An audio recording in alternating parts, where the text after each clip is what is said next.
بسم اللہ الرحمن الرحیم۔ شروع اللہ کے نام سے جو بڑا مہربان نہایت رحم کرنے والا ہے۔ اس سے پہلے ہم نے تمیم داری رضی اللہ عنہ کا واقعہ آپ کے سامنے بیان فرمایا تھا، جس میں دجال نے اپنے نکلنے کی کچھ نشانیاں بیان کی تھی۔ دجال نے لوگوں سے بیسان کی کھجوروں کے باغ، زغر کے چشمے اور بحیرہ طبریہ اور نبی پاک صلی اللہ علیہ وسلم کے بارے میں پوچھا۔ ان سوالوں میں آپ غور کریں تو 4 میں سے 3 سوال پانی سے متعلق ہیں، نیز ان جگہوں سے دجال کا یقیناً کوئی تعلق ہے۔ بیسان کے باغ، بیسان پہلے فلسطین کے اندر تھا۔ حضرت عمر فاروق رضی اللہ عنہ کے دور خلافت میں اس کو حضرت شرجیل بن حسنہ اور حضرت عمر بن عاص رضی اللہ عنہ نے فتح کیا تھا۔ پھر بیسان 1948 سے پہلے اردن کا حصہ تھا۔ مئی 1948 میں اسرائیل نے بیسان شہر سمیت ضلع بیسان کے 29 چھوٹے بڑے دیہاتوں پر قبضہ کر لیا اور اب یہ اسرائیل کے قبضے میں ہے۔ جہاں تک بیسان میں کھجوروں کے باغات کا تعلق ہے تو اس کے بارے میں مشہور مورخ ابو عبداللہ حموی معجم البلدان میں لکھتے ہیں کہ بیسان اپنی کھجوروں کی وجہ سے مشہور تھا۔ میں وہاں کئی مرتبہ گیا ہوں، لیکن مجھے وہاں صرف 2 پرانے کھجوروں کے باغ ہی نظر آئے، اور اس وقت بھی بیسان کھجوروں کے لیے مشہور نہیں ہے، بلکہ اس وقت مغربی کنارے کا شہر اریحا، جس کو آج کے زمانے میں جیریکو کہا جاتا ہے، کھجوروں کے لیے مشہور ہے۔ اگرچہ بیسان کا کچھ علاقہ ابھی بھی اردن میں ہے، جو کہ اردن کے غور شہر کے علاقے میں ہے، اور غور کے علاقے میں اس وقت گندم اور سبزیاں وغیرہ ہوتی ہیں۔ نیز اردن کی زراعت کا مستقبل بھی کچھ اچھا نہیں ہے۔ اردن کا انحصار دریائے یرموک کے پانی پر ہے۔ اردن دریائے یرموک کے پانی کو اپنے مشرقی غور کینال اریگیشن پروجیکٹ کے لیے غور شہر کے قریب لایا ہے۔ اردن کی زمینوں کو غور کے اسی پروجیکٹ کے ذریعے سیراب کیا جاتا ہے، جبکہ دریائے یرموک گولان کے پہاڑی سلسلے سے آتا ہے۔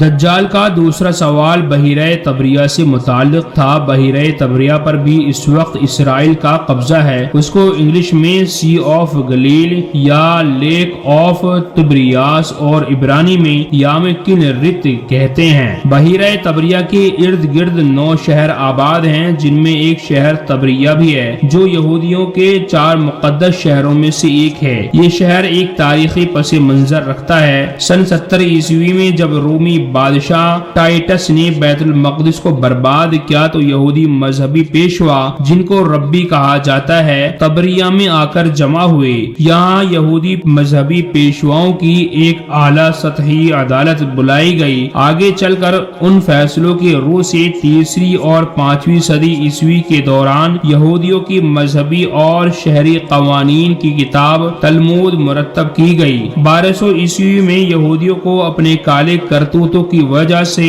طبریہ سے بھاگنا پڑا، پھر دوبارہ 1800 عیسوی میں یہاں آ کر آباد ہوئے۔ اس وقت یہ شہر سیاحتی مقام رکھتا ہے۔ پہلی مرتبہ اس کو حضرت شرجیل بن حسنہ رضی اللہ تعالی عنہ نے فتح کیا۔ پھر اہل شہر نے معاہدے کی خلاف ورزی کی تو حضرت عمر فاروق رضی اللہ عنہ کے دور خلافت میں اس کو حضرت عمر بن عاص رضی اللہ عنہ نے فتح کیا تھا۔ معجم البلدان میں لکھا ہے کہ یہاں ایک بہت قدیم عمارت ہے جس کو ہیکل سلیمانی کہا جاتا ہے۔ اس کے درمیان سے پانی نکلتا ہے۔ یہاں گرم پانی کے چشمے ہیں۔ بیسان اور غور کے درمیان ایک گرم پانی کا چشمہ ہے جو سلیمان علیہ السلام کے نام سے مشہور ہے۔ اس چشمے کے بارے میں لوگوں کا خیال ہے کہ اس میں ہر مرض سے شفا ہے، اور بحیرہ طبریہ کے درمیان میں ایک کٹاؤ دار چٹان ہے جس کے اوپر ایک اور چٹان چڑھی ہوئی ہے جو دیکھنے والے کو دور سے نظر آتی ہے۔ اس علاقے والوں کا اس کے بارے میں یہ خیال ہے کہ حضرت سلیمان علیہ السلام کی قبر ہے۔ بحیرہ طبریہ اور موجودہ صورتحال۔ بحیرہ طبریہ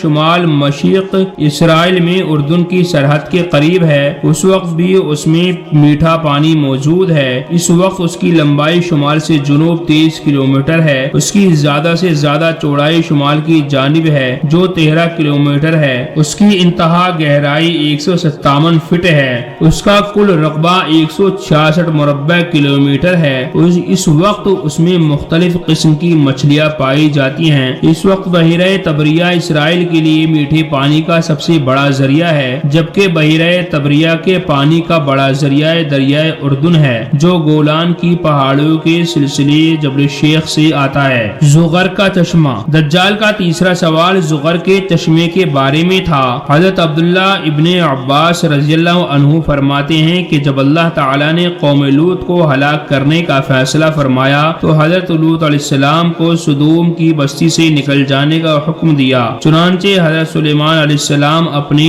ساتھ اپنی دو صاحبزادیوں کو لے کر نکل گئے، ایک کا نام ربا اور دوسرے کا نام زغر تھا۔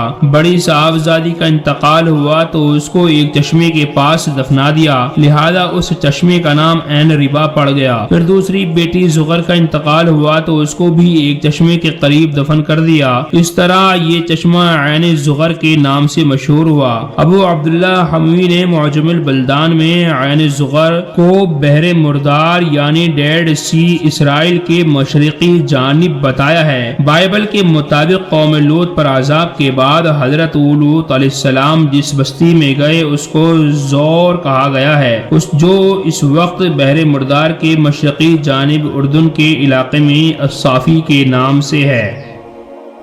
بہرحال تمیم داری کے واقعے میں دجال نے جو اپنے ظہور کی نشانیاں بتلائی تھی اس میں سے دو نشانیاں تو مکمل طریقے سے پوری ہو چکی ہیں۔ نمبر ایک، نبی پاک صلی اللہ علیہ وسلم کی بعثت یعنی نبی پاک صلی اللہ علیہ وسلم کا دنیا میں ظاہر ہونا، اور دوسرا بیسان کے اندر کھجور کے باغات کا ختم ہونا جو آج کے زمانے میں بالکل بیسان کھجوروں کے لیے مشہور نہیں ہے، لہذا وہاں کوئی کھجور کے باغات موجود نہیں ہیں۔ یہ دو نشانیاں مکمل ہو چکی ہیں، اس لیے اب وہ تیسری چوتھی نشانیاں بھی مکمل ہونے والی ہیں۔ تمام مسلمانوں کو دجال سے بچنے کی تیاری پوری کر لینی چاہیے، جیسا کہ نبی پاک صلی اللہ علیہ وسلم ہمیشہ اس امت دجال کے فتنے سے ڈراتے رہے اور اس سے بچنے کی تلقین کرتے رہے۔ اس لیے تمام مسلمانوں کو دجال کے فتنے سے بچنے کی تیاری کرنی چاہیے۔ کب کہاں سے اور کس وقت نکل آئے کچھ معلوم نہیں۔